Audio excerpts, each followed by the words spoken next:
Hello, my name is Julian Forrest, and I'm here at Stone Bear. And it's come to be that I'm being called the resident artist, which is an awesome title, but there's really something much more going on beyond that. Something in the realm of archetypes, something in the realm of magic. This place is something that has a resonance to it that is beyond words and explanation. But what's happening here is far beyond that. So I'm sitting here with Michael Rogers, and we kind of, related on a scientific and a logical discussion at the very beginning. As time went on, though, we ended up having a little bit of a visionary trip up to Stone Bear Mountain here in the middle of the property. And once we got up to the top of the mountain, I immediately saw the sweep of an arc. And as Michael Rogers began telling me the history and what's around us, it became more and more present in my consciousness that this really is an arc, and that this is something that can affect things, and the higher consciousness community that is being planned here can be a model for the entire world.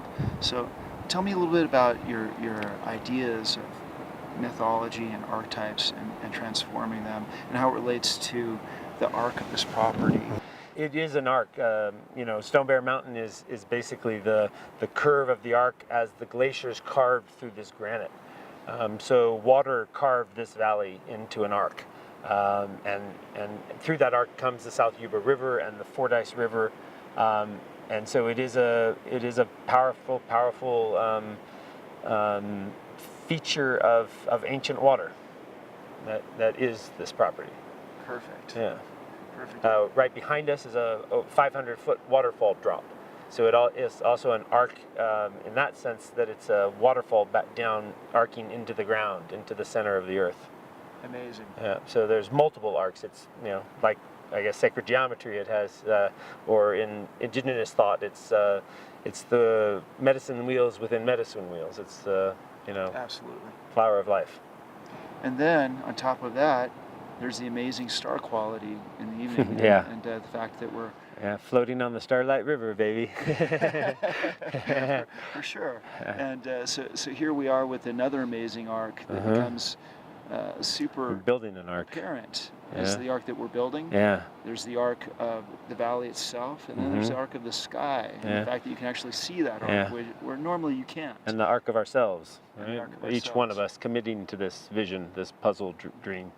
And you'd mentioned the medicine wheels and the hoops within hoops to me, and I immediately saw the connection of sacred geometry with the flower of life, and realized that it really is the same thing, used in different terminologies, and that was another resonant part of this vision quest that you mentioned. And indigenous people understood that, thousands of years ago, and they've taught it ever since. So, yes, the world, the universe works in circles, and in arcs.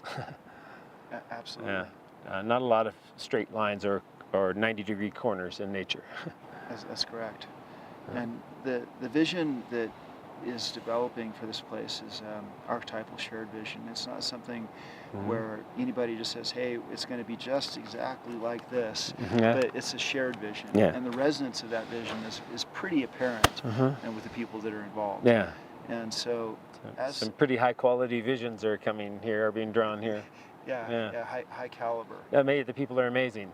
Just everybody who, yourself and the quality of your music and the intelligence that you bring here. My sister Elizabeth, who is filming this and providing, and people who just show up to the land and hold reflectors. And, it's calling an amazingly creative, loving, compassionate community here. And the commitment is to figure it out together. That there are no kings here. It's a confederation, and it's built on the design of the great peacemaker. And 300 years before Columbus was born, on August 31st, during an eclipse. The connection to the cosmos. Someone was showing me a water bottle of Chaco Canyon, which was this amazing astrological observatory that indigenous people built into the desert to mark the universe. And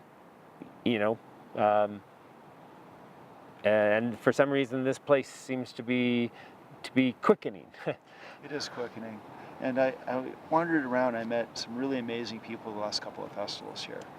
And far beyond the words that I used or anything that I said, these people could feel the resonance of what I've become imbued with by being here, and our sacred meetings and our vision quests and these things. And just amazingly, I could see something lit up in their spirit where they could feel it. And words are two-dimensional. Words are linear. The spirit, the heart, is multidimensional. The heart can resonate on many different levels. And so I think what people are feeling here is a resonance of committed, loving people who want to be of service, a service to nature, a service to each other. We want to serve something greater than ourselves, and work together to build something beautiful. absolutely. I mean, what more could people look for in their lives, right? For sure. It might sound out of place here, but I don't think that most of viewers will think so really if they think about what I'm saying. But even Jim Morrison is quoted as saying, hey, people don't really want 3 cars and a garage and a nice house, but they want something sacred. And he was striving for something sacred. And loving, and gentle, and intelligent, and fun, and creative, absolutely. And fun. Absolutely. Something vibrant, something abundant. We're living in a world that's increasingly mundane, increasingly monotone, monoculture. You drive for hours and hours and hours and you see the same city you passed 2 days ago, For sure. People are getting tired of that uniformity. People are looking to reveal their creative nature. And what a better place to be creative than in this nature. Absolutely. Yeah. And we had a couple of meetings, and together we came up with the name Starlight River Oracle. Yeah, that was a collaborative name. That's what's so beautiful about That's it. what's so beautiful Many about people, and it wasn't until each person had contributed something that the name formed. Correct. Liz held for water. It's going to be water. It's going to be water. And then suddenly it was just obvious. It was Starlight River. The Milky Way. We were looking up at it. It was just, that's the way things happen here. That's the magic of this land.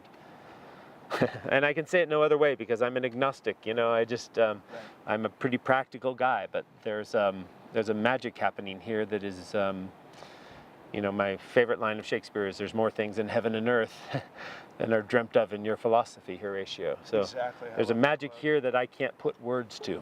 And also things aren't the way they seem, so magic is an integral part. And I consider myself pretty scientific as well. I always have scientific practices right here inside me, but because I'm grounded in that, it makes my spirituality more potent because I can mix them together. And so without putting any words or into your mouth or anything onto you, I see a lot of spirituality in you, and your spirituality is of a calibrated order that goes along with some scientific and rational thought too, which is very, very awesome. And many of your philosophies and your systems of thought and how people can work together and rooting it back into Native American systems, I think could really be amazing. I feel like it's a strong grounding base for a lot of the things that I can see happening here. I've been formed by my gods and heroes.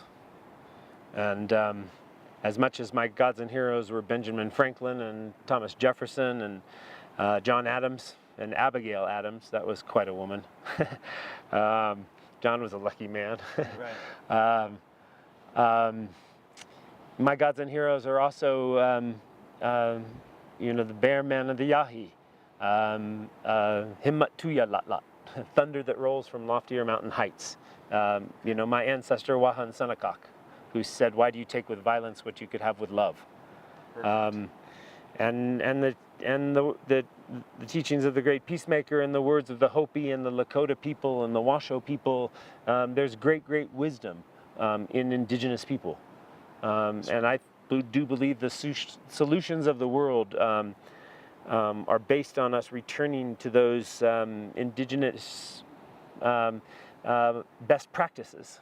Yeah, those ideals are great. Yeah.